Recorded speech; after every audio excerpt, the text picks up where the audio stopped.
Classique. 7h30, 9h, la matinale de Radio Classique avec Guillaume Durand.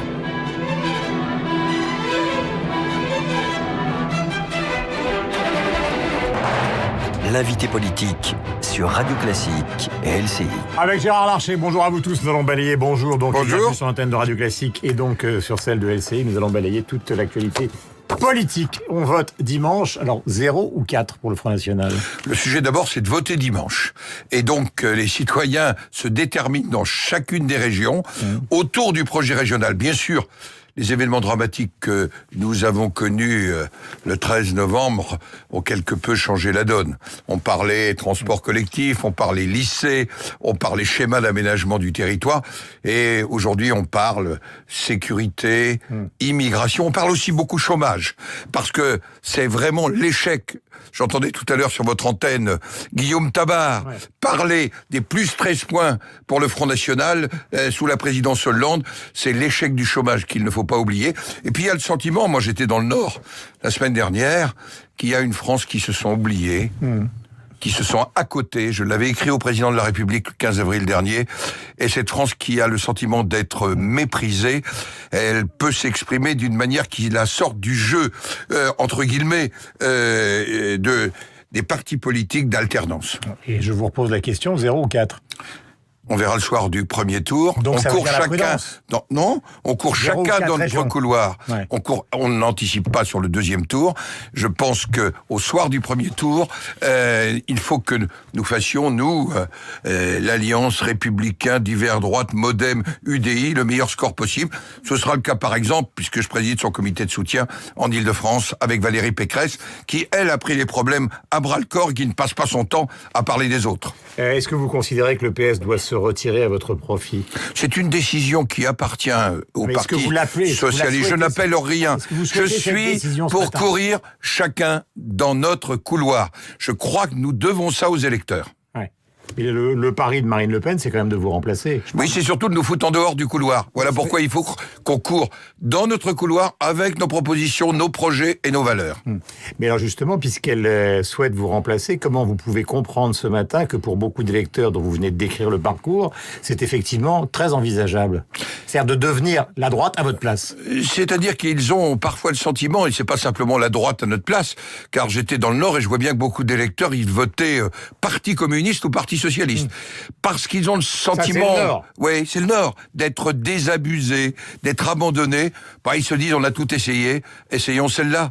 Je ne suis pas sûr que ce soit l'adhésion au projet de Marine Le Pen, encore que le projet de Marine Le Pen, on voit bien qu'il n'y a pas de projet économique fiable, il n'y a pas de vrai projet politique, mais aujourd'hui, il y a une forme de recherche d'autre chose.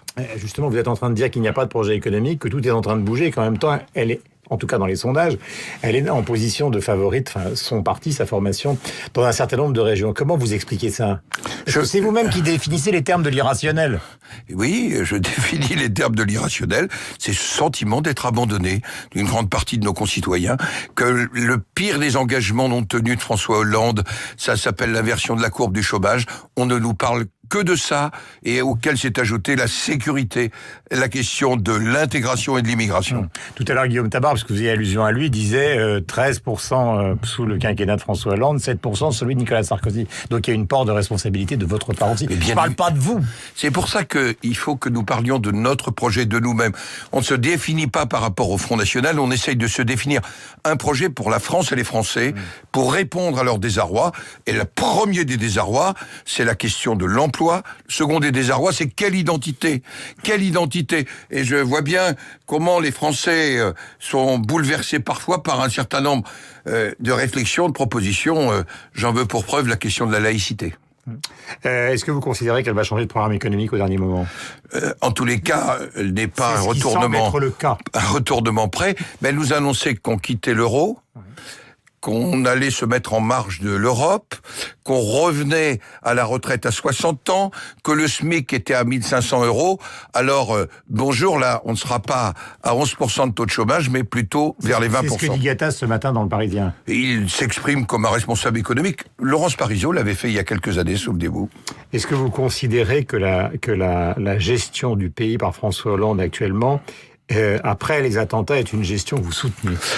La gestion de François Hollande après les attentats, c'est d'abord la mise en œuvre totale des institutions de la Ve République. Ça me fait sourire parce que, souvenez-vous, il y a quelques semaines, on parlait de la Sixième République. Je ne parle même pas d'Arnaud Montebourg, Claude Barthelone parlait de la Sixième République. Rappelez-vous de ce rapport avec Michel Vinocq. On voit bien que les institutions de la Ve République permettent de traverser les tempête et de tenir. Et là, François Hollande est dans le rôle du président de la République, de la Ve République, et là-dessus, l'unité de la nation est chose importante, ce qui n'empêche que nous avons le devoir d'interrogation. Et c'est d'ailleurs sur la question de la modification de la Constitution, répondre en matière de sécurité, équilibre entre sécurité et liberté, fragmentation de la communauté nationale, voilà des sujets sur lesquels le Sénat s'exprimera. Est-ce que vous considérez justement, comme le dit Nicolas Sarkozy, que si on avait agi plus tôt, c'est-à-dire après Charlie, puisque là c'est la mise en cause de la gestion du pouvoir actuel, on n'en serait pas arrivé là? Je ne sais pas si on n'en serait pas arrivé là, mais je vais prendre l'exemple du fameux registre des passagers. Le Sénat a voté début avril une résolution. J'ai été la porter moi-même au président du Parlement européen. Et on en est toujours à savoir comment nous mettons en œuvre et comment nous allons voter au Parlement européen cet indispensable outil. La question de Schengen, elle est posée. Nous étions béats devant les déclarations de Mme Merkel au mois de septembre. Nous voyons bien que le problème du contrôle aux frontières extérieures de l'Europe, il est posé de manière majeure et massive. Donc derrière cela, il y a des failles importantes. Il s'agit aujourd'hui d'essayer de les régler. Et est-ce que vous attribuez la responsabilité de ces failles au pouvoir en place? Je pense que le pouvoir en place doit agir. Il est l'exécutif, il est donc responsable de l'exécution. Il n'a pas pris en compte les propositions, notamment, que nous lui avons fait sur le texte immigration. Nous avons eu la semaine dernière une commission mixte paritaire, vous savez, c'est 7 députés, 7 sénateurs, sur un texte d'un autre âge sur l'immigration. Le gouvernement n'aurait jamais dû convoquer la commission mixte paritaire, car ceci est totalement inadapté aux défis migratoires que nous avons aujourd'hui. C'est la COP21, et à l'occasion de la COP21, les grands dirigeants du monde sont en France. Je crois que vous avez rencontré le maréchal Sissi, donc l'Égyptien, ces dernières heures. Beaucoup de gens considèrent que si la coalition écrase Daesh en Syrie, tout va se déplacer en Libye, c'est-à-dire peut-être encore plus proche de l'Europe. En tous les cas, le président de la République égyptienne, hier soir, nous a fortement sensibilisés à la nécessité d'avoir des priorités, de faire converger les coalitions pour combattre Daesh en Syrie, mais il a attiré notre attention sur ce qui se passe à Sirte, à 200 km des côtes européenne. Il y a aujourd'hui l'installation d'un État islamique. Et cet État islamique, peu importe le nom, c'est ce qu'il nous disait, est une menace directe contre la stabilité de l'Afrique, et notamment de la bande sahélienne, de l'Algérie, de la Tunisie, de l'Égypte, du Soudan, mais en même temps une menace très directe à nos portes. Et il faut là-dessus, et vous rendez compte de ce que vous dites ce matin, c'est-à-dire qu'en fait, la coalition peut écraser Daesh en Syrie, on va les retrouver en Libye. On va retrouver encore plus proche. On va les retrouver en Libye, voilà pourquoi il faudra.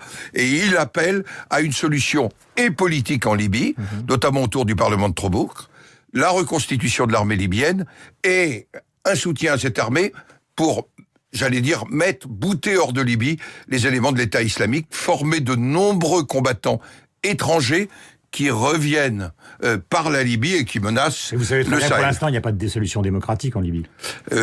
On va d'abord trouver des solutions politiques avant de se poser la question. Est-ce qu'il ne faut pas y trouver des solutions militaires, même si justement l'intervention... Voilà pourquoi la position égyptienne, c'est un soutien à l'armée libyenne qu'il faut réarmer. Est-ce que vous considérez que cette intervention qui a été celle de Nicolas Sarkozy, David Cameron et d'autres a été une erreur historique? Je voudrais simplement évoquer dans vos auditeurs ce que me disait le président Bouteflika il n'y a pas très longtemps. Quand on a plusieurs ennemis, il faut choisir la priorité. Et deuxièmement, il me disait attention à détruire les États et à ne laisser aucune structure derrière. C'est la question libyenne. C'est le risque en Syrie. Et nous avons tiré quelques enseignements du dossier libyen qu'il aurait fallu achever sans doute et la question elle est posée aujourd'hui en Syrie. Donc une autocritique est nécessaire peut-être. En tout cas une réflexion. Passons pas de temps d'autocritique, il faut chasser l'État islamique et le faire avec détermination. Voilà pourquoi il faut faire converger les coalitions, y compris en se posant la question de la relation avec la Russie, avec l'Iran et l'Arabie Saoudite. Gérard Larcher, pourquoi avez-vous déclaré que François Hollande était d'une certaine manière plus à l'écoute que Nicolas Sarkozy? Non, je l'avais déclaré, c'est parce que François Hollande, il est attentif, il n'en tire pas les conséquences. J'aurais aimé qu'il soit à l'écoute de ce que je lui écrivais le 15 avril dernier, notamment sur cette question de l'unité de la nation. Vous savez, ce qui me préoccupe, c'est l'état de la France. Actuellement, je me déplace beaucoup dans toutes les régions au moment des élections régionales. Chaque semaine, depuis des mois, je vais à la rencontre des élus sur le territoire. Notre pays est fragmenté dans un repli communautaire, et ça m'inquiète. Voilà pourquoi ce qui m'inquiète pour la France, c'est quelque part sa fragmentation, sa perte d'espérance, son désarroi. Ceci peut expliquer un certain vote qu'on évoquait au début de notre entretien. Il y a un drapeau français au balcon de chez Monsieur Larcher? Il y avait un drapeau français pendant les journées. Il y en a toujours eu au moment des grands événements. Et pour moi, c'était pas une nouveauté. J'ai pas eu besoin d'aller en acheter un à la veille de la journée d'hommage national. Merci beaucoup. Gérard Larcher, le président du Sénat, était en direct avec nous ce matin sur l'antenne de Radio Classique et de LCI. Il est 8h27. On va retrouver nos camarades de LCI et Sophie Paulini sur l'antenne de Radio Classique. Donc, bonne journée à vous. Merci. Une conférence